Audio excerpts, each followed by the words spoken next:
right? So anabolic steroids are just synthetic derivatives of a man's testosterone levels, of man's testosterone, right? It's first synthesized in, I want to say 1935, somewhere around there.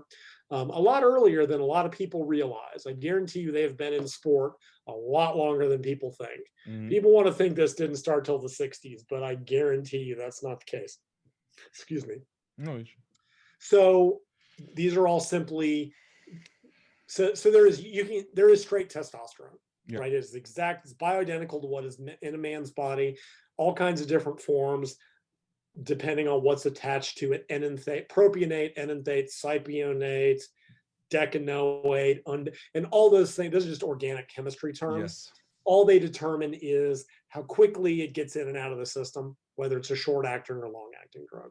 Exactly. I think there's an oral testosterone, but it doesn't work very well.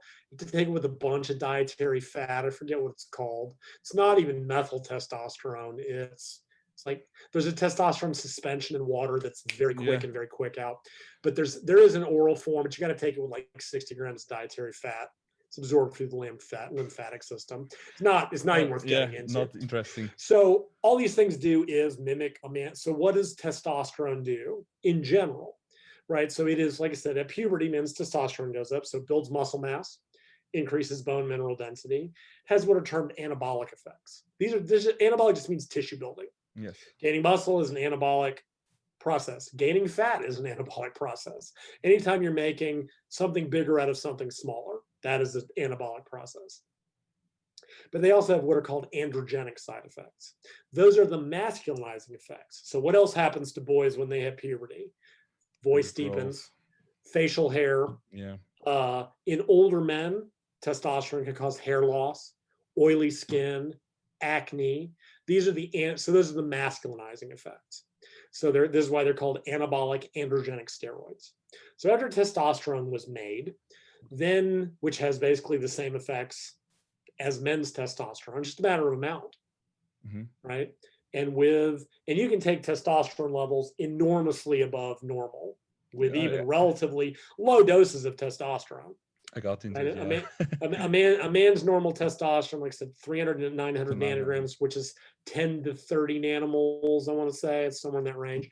Like, you can easily double or triple those with relatively moderate amounts of injectable testosterone. And obviously, that's essentially, it's going to make a man more manly. It's going to gain more muscle. But guys often get a lot of hair on their back. They get back knee. Their hair may fall out. You can always tell when a natural bodybuilder started using. All of a sudden, they wear do-rags all the time and baseball caps. Yeah. Or they start shaving their head. It's because their hair fell out. Yeah. Yeah, almost immediately.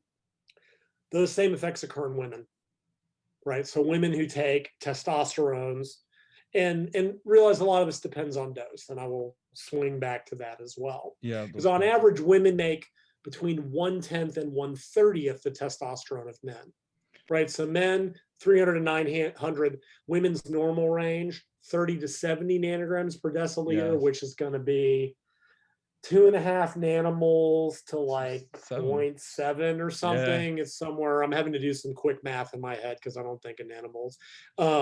I know that 5 nanomoles is 150. So 70 should be about 2.5, and a third of that should be about 3/4. So somewhere between 1/10 and 1/30. So, and you see that reflected in doses. And again, I will come back to that. I would also mention polycystic ovary syndrome, which again, that's a whole separate podcast. Those women frequently have elevated testosterone levels. They may have up to double the normal range. But it is not unheard.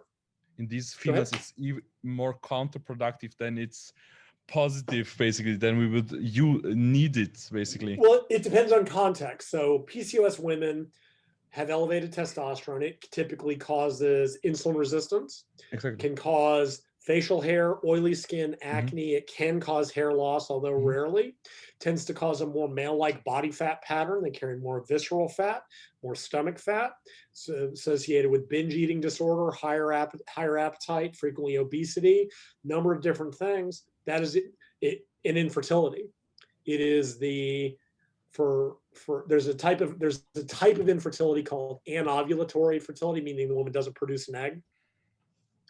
Something like 80% of the women who report to a fertility clinic for not producing an egg, something like 80% have polycystic ovary syndrome. So it is the most common cause of that, right? Right, yeah. So from a health standpoint, it can be very negative. If women want to have children, very negative. Yes. However, PCOS females make great athletes. They tend to have more muscle mass, denser bones, be more aggressive, better performance. PCOS women are drastically overrepresented at the elite performance level compared to in the Gen Pop, because it's giving them a significant athletic advantage. So yes, from a general health, fertility, etc. standpoint, very negative. Absolutely, yeah. But for female athletes, it gives them one paper I've got even asked, is PCOS a doping condition? The answer is no, but it does confer, even doubling normal testosterone, it's still half of what the lowest man would have, but it's still compared to women without. So anyway, when women take testosterone, especially at a high dose, it causes all the negative effects. And as much as I don't want to get into the whole natty or not thing, you can frequently look at women and go, yeah, yeah, you can just tell. We know it. Yeah, frequently their facial structure will change. Bone growth is also one thing in the bone face.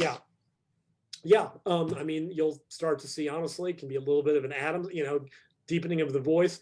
Another common side effect with high dose anabolic steroids is increase in the size of the clitoris, called clitoromegaly. Right, because again, testosterone is kind of what makes guys, and clitoral tissue is sort of the female analog of the male penis. So frequently that will grow, which I know women that have used who are like, yeah, it was great because mine was small and it made me more sensitive, but it can also grow to a point that women may not be happy with it. So because of this, there are all the positives of testosterone's anabolic, but there are also the negative effects. So scientists spent literally decades trying to maximize the anabolic effects, the tissue building effects, while minimizing the androgenic effects. And this led to this whole stupid idea that was based on bad animal science called the anabolic to androgenic ratio. The whole thing, it was, they did an assay of the prostate and some muscle like the levator ani, which has no relevance to human skeletal muscle. But are they called Hirschberger assays? Am I right? Yeah, you'd have to ask Peter Bond, but I think that's right. And that derailed testosterone science for decades, because what it really comes down to is the best anabolics are the harshest androgens. And vice versa. Low androgen steroids are, as Dan Duchesne used to put it, just shitty anabolics. Because you cannot uncouple the effects to that great of a degree. Even with SARMs, they're trying to do the same thing. They're like, we want to get the benefits without the negatives, and you can't really do it because it's the same pathways. But anyway, so this led to a zillion other drugs. Dianabol was the first oral drug developed by, I forget his name, back in like the 40s and 50s. As the first, there's also, they've done variations on testosterone, nortestosterones, which I think is decadurabolin. Again, this isn't, I'm going to mess up. Trenbolone, which is used as to fatten up cattle. That's a favorite among bodybuilders. You've got, so you've got all these orals like Winstrol, Anavar, Dianabol, the DHT derivatives, and DHT is a big part of the androgenic effects. Testosterone converts to DHT in the scalp, in the skin, but for athletes that want that aggression, you want that short-term boost, they'll take a DHT derivative. They also, and this is something Broderick talks about a lot, will take it to chase down the side effects of a different drug. So again, I don't want to get too deep into the, but like, so decadurabolin, which doesn't convert to DHT and doesn't convert to estrogen. Due to being at 19-nor, Right. So just biochemically. So this is great. because men worry about estrogenic side effects. And I think we're leading into that eventually.